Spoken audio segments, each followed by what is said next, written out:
Hello dear students, आइए इस video में हम क्लास 9 इंग्लिश बिहाई बुक की फर्स्ट चैप्टर में जो फर्स्ट पोएम है द रोड नॉट टेकन, उसमें दिया गया सारे क्वेश्चन को समझते हैं, साथ साथ उसका आंसर क्या होगा समझेंगे। पोएम के नीचे ये सब क्वेश्चन से देख लो, तुमने पहले देखा होगा। ये सारे क्वेश्चन को समझेंगे, साथ साथ क्या होगा इसका आंसर भी देखेंगे। ये रहा क्वेश्चन नंबर 1, लिखा है where does the traveller find himself, यानी ट्रैवलर यात्री अपने आप को कहाँ पाते हैं। दूसरा क्वेश्चन उसमें है what problem does he face, वो कौन सी समस्या वो सामना करते हैं जब अपने आप को एक जगह पाते हैं। आंसर क्या लिखा है देख लो। आंसर लिखा है the traveller finds himself in the yellow woods at a point where the road forks into two, यानी यात्री पाते हैं अपने आप को एक येलो जंगल में, एक जगह जहाँ पर उनके रास्ता डिवाइड हो गया है दो में, डाइवर्ज हो गया है, फॉर्क हो गया है। दूसरा क्वेश्चन का आंसर क्या लिखा है देखो। The problem that he faces, जो समस्या वो सामना करते हैं, इज़ दैट, वो ये है he can not decide which road to take to continue he journey, वो डिसाइड नहीं कर पा रहे हैं कौन से रास्ता वो लें अपनी यात्रा को कंटिन्यू करने के लिए, यानी जारी रखने के लिए। Since it is not possible for him, क्योंकि ये संभव नहीं है उनके लिए टू ट्रैवल बोथ रोड्स, यात्रा कर सके दो रास्ते में एट द सेम टाइम, एक ही टाइम में एक आदमी दो रास्ते में कैसे चल सकता है, ये समस्या उनके सामने है। दूसरा क्वेश्चन देख लो। क्वेश्चन नंबर 2 में पूछा है discuss what this phrases mean to you, यानी नीचे दिए गए फ्रेजेस का मीनिंग तुम्हारे लिए क्या है बताओ। तो इसका मतलब ये हुआ, ये फ्रेजेस का लिटरेरी मीनिंग बताने के साथ साथ उसका सिंबॉलिक मीनिंग भी हम बताएंगे। तो क्वेश्चन नंबर 1 में लिखा है जो फ्रेज वो है येलो वुड। येलो वुड कहने से तुम क्या समझते हो, तो आंसर देखेंगे। येलो वुड कहने से हम समझते हैं लिटरेरी कि पीला कलर की जंगल, लेकिन असल सिंबॉलिक मीनिंग क्या है। Yellow would symbolizes the autumn season, यहाँ येलो वुड ऑटम सीजन को सिंबलाइज कर रहा है। Autumn correspondence with old age, autumn season बताता है ओल्ड एज को, यानी उम्र जब ज़्यादा हो जाता है, बढ़ जाता है। The poet could be symbolically talking about the later stages of life, ये येलो वुड लिखकर पोएट शायद ये बताना चाहते हैं या बोलना चाहते हैं कि हमारी ज़िंदगी की जो लेटर स्टेज है उसके बारे में बताना चाहते हैं। तो लेटर स्टेजेस ऑफ लाइफ को यहाँ येलो वुड करके बताया गया है, जिस स्टेज की, यानी लाइफ की जिस स्टेज में हमको इम्पोर्टेंट डिसीजन लेना होता है हमारे फ्यूचर के लिए। और ये रहा phrase number 2, it was grassy and wanted wear, इसका मतलब क्या है, मीनिंग देख लो। ये फ्रेज बता रहा है, इट कन्वेज, ये बता रहा है that the road was full of grass, वो रास्ता ग्रास से भरा हुआ था। And nobody has used that road, और कोई उस रास्ते को पहले यूज़ नहीं किया है। It was a smooth road, ये बहुत ही स्मूथ रोड है। Which had not worn out, जो बर्बाद नहीं हुआ है यानी यूज हो के। Phrase number 3, the passing there, एक फ्रेज है हमारे पोएम में द पासिंग देयर, इसका मतलब क्या है। पासिंग देयर का मतलब the use of the path by passer by, यानी यात्रियों के द्वारा रास्ता को व्यवहार किया जाना, यानी यूज किया जाना, इस्तेमाल किया जाना, इसका मतलब है the passing there.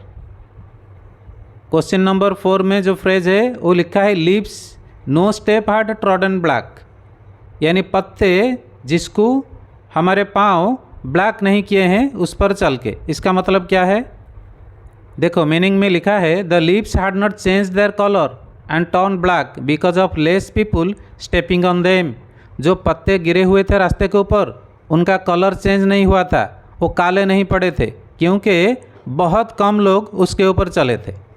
It could represent a path one may have never or seldom taken in life for the fear of uncertainty, ये शायद उस रास्ते को बता रहा है जिस रास्ते के ऊपर कोई कभी भी नहीं चला है, इस डर से कि इसमें अनसर्टेनिटी है, यानी भविष्य में अनिश्चितता है।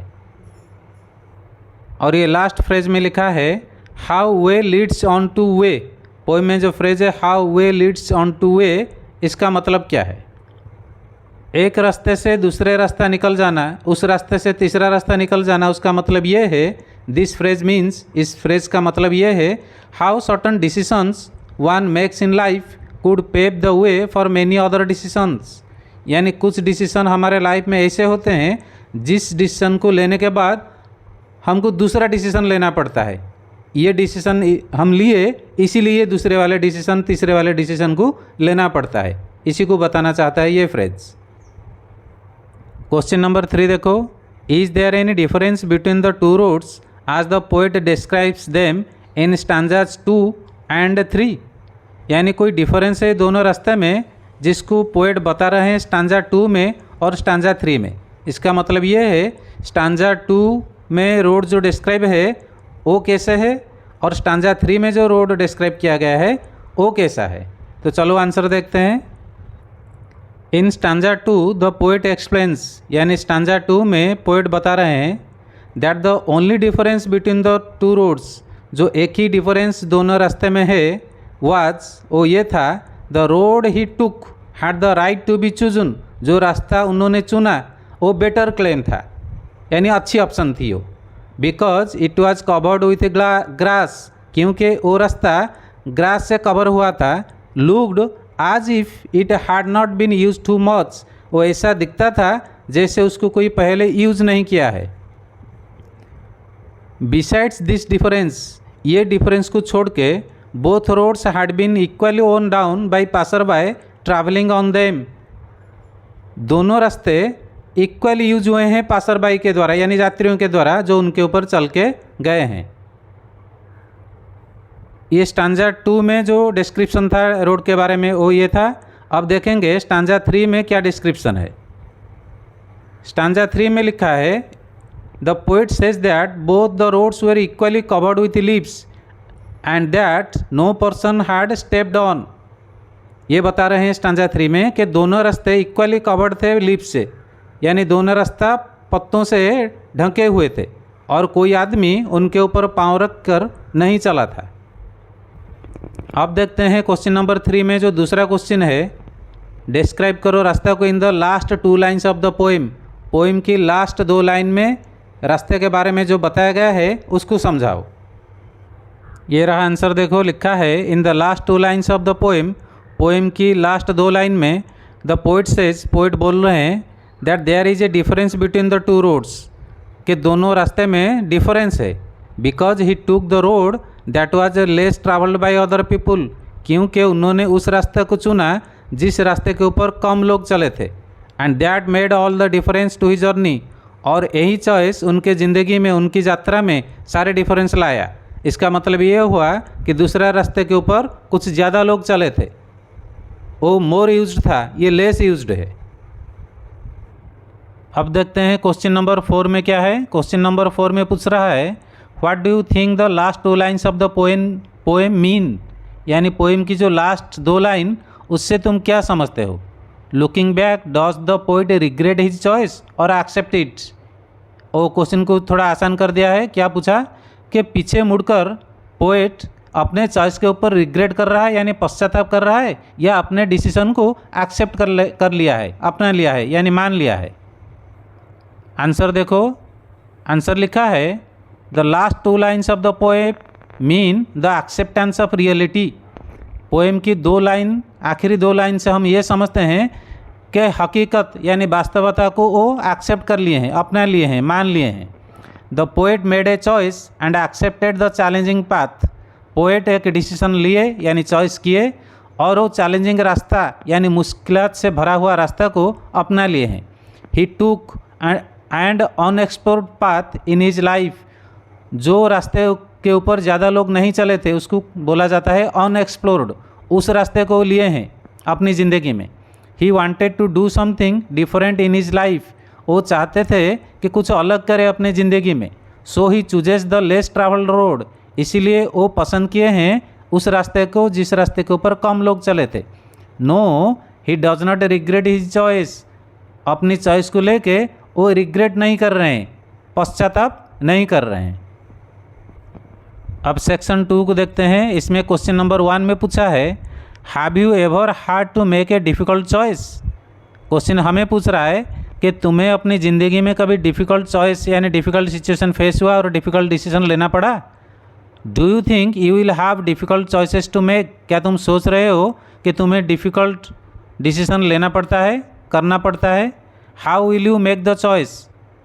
अगर ऐसी हालत आया तुम्हारे सामने तो अपना पसंद कैसे सिलेक्ट करोगे? For what reason? जब पसंद करोगे तो वो कौन सी रीजन, उसका कारण क्या होगा? तो चलो इसका आंसर देखते हैं। ये जो आंसर दिया है ये तुम्हारे हिसाब से दिया गया है, तुम्हारे एज को देखकर। लिखा है no, till now I have never been in a situation in which I had to make a difficult choice. कि नहीं, आज तक मैं ऐसी हालत में नहीं आया हूँ जिस हालत में मुझे लेना पड़ेगा कोई डिफ़िकल्ट चॉइस यानी decision. Perhaps I am still too young to make an independent choice. शायद मैं बहुत कम उम्र की हूँ जिस उम्र में मुझे कोई इंडिपेंडेंट चॉइस यानी अपने आप कोई डिसीजन लूँ, ऐसी हालत मेरी नहीं आई है। आगे देखो, yes I think later or sooner I will have difficult choices to make. हाँ, मैं ये सोच रही हूँ कि लेटर और सुनर, थोड़ी देर हो या जल्द हो, मुझे डिफ़िकल्ट चॉइस में से एक चॉइस को सिलेक्ट करना पड़ेगा। After completing my general education, मैं अपनी जनरल एजुकेशन को कंप्लीट करने के बाद I will have to make choice of profession, मुझे अपनी प्रोफेशन को चॉइस करना पड़ेगा।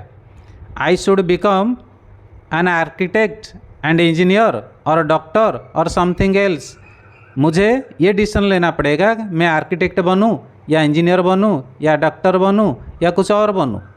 आई will have hundreds of options before me, मेरे सामने 100 से ऑप्शन आ खड़े होंगे।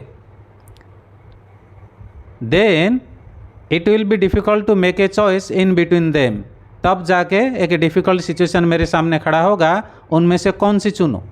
आई will make choice according to my capabilities and strong points at that time, मैं चॉइस करूँगा यानी सिलेक्ट करूँगा उस चॉइस को यानी उस ऑप्शन को मेरे अपने कैपेबिलिटी के हिसाब से यानी दक्षता के हिसाब से, काबिलियत के हिसाब से, और मेरे पास जो स्ट्रॉन्ग पॉइंट है उसी हिसाब से, और उस समय को देखकर, उस टाइम में जो मेरे पास कैपेबिलिटी और पॉइंट होगा। I will choose a path that gives me satisfaction and mental peace, मैं उस रास्ता को चुनूंगी या चुनूंगा जो मुझे सेटिस्फैक्शन देगा यानी मेरे दिल को खुशी देगा, और मेंटल पीस यानी मेरे मन को शांति देगा। I will not join the rat race for money, मैं चूहों की दौड़ में शामिल नहीं होऊंगा। वो चूहे की दौड़ क्या है? पैसे के लिए सिर्फ दौड़ना।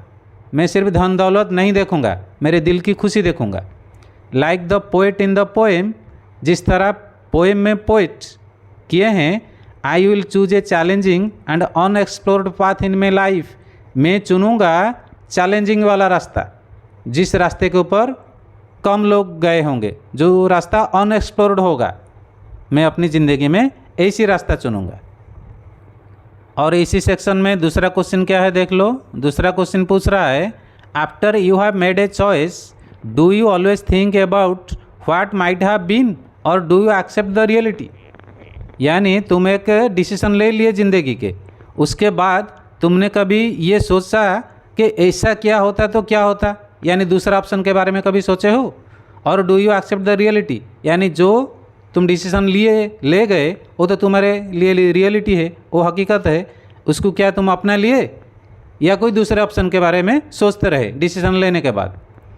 तो आंसर क्या लिखा है देख लो। यहाँ लिखा है, taking a decision sometime make और मार्स आवर फ्यूचर। अपने ज़िंदगी में जब हम डिसीजन लेते हैं वो हमारे ज़िंदगी को बना सकता है, नहीं तो बिगाड़ सकता है फ्यूचर में। Having made a choice I accept the reality, लेकिन एक बार मैं चॉइस कर लिया, पसंद कर लिया, फिर मैं अपनी हकीकत को यानी वास्तवता को, मौजूद की जो हालत मेरे सामने मौजूद है, मैं अपने उसको क्या कर लेता हूँ, अपना लेता हूँ। रिकॉन्सिडरिंग ए डिसीजन और contemplating over it is not a positive approach towards life. अगर मैं उस डिसीजन को रिकॉन्सिडर करूँ यानी पुनः विचार करूँ और कॉन्टेम्प्लेटिंग ओवर इट, उसके ऊपर बार बार सोचूं, उसके बारे में बार बार सोचूं, ये ज़िंदगी के लिए अच्छी अप्रोच, पॉजिटिव अप्रोच नहीं होता है। Such thoughts never allow us to be happy with what we have gained from our decision. अगर ऐसी भावना हमारे मन में आएगा, ऐसी सोच हमारे मन में आएगा, तो ये हमें अलाउ नहीं करेगा कि हम खुश हो सकें, वो हमें खुशी नहीं दे सकेगा, हमसे खुशी छीन लेगा। जो खुशी हमको मिला है अपने डिसीजन से। Therefore I believe in sticking to my decisions, इसीलिए मैं सोचता हूँ कि मैं जो डिसीजन लिया हूँ उसके ऊपर टिका रहूँ। तो अब तक हमने इस चैप्टर की जो सारे क्वेश्चन है उसको समझ लिए, आंसर को भी समझ लिए, और कोई डाउट रहा तो फिर से एक बार सुन लो। Okay, thank you.